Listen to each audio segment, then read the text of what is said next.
During the last week of his life, my father-in-law was taken by ambulance to the local hospital 3 times. He had had a fall and he needed to be assessed, his condition and the deterioration. On the 3rd visit to the hospital, he was admitted.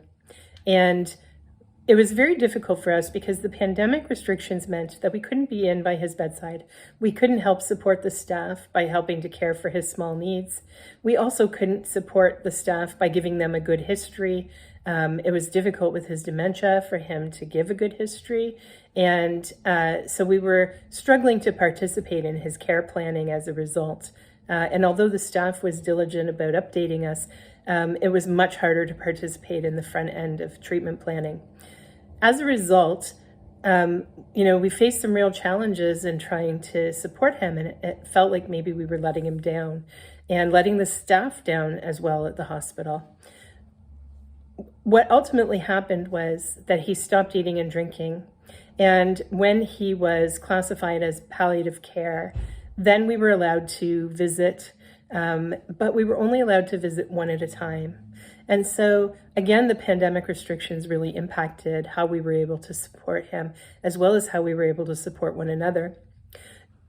My husband's an only child, and so what happened was that he went in overnight, and I spent the daytime there, and we just took turns. And so we spent about 15 minutes a day catching up with one another before we would change shifts and be present with him.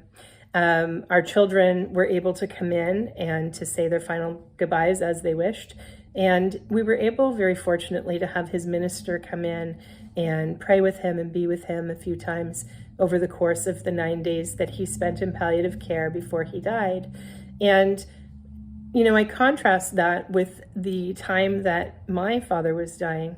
10 years ago, we all gathered around his bedside. His siblings came to be together with him. My siblings came to be with me and my mom, and we were together. Some of our children were able to come and to see Grandpa in the hospital.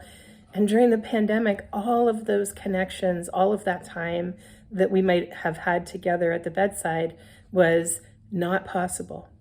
And it really impacted how each of us coped in this experience of losing a loved one during a pandemic.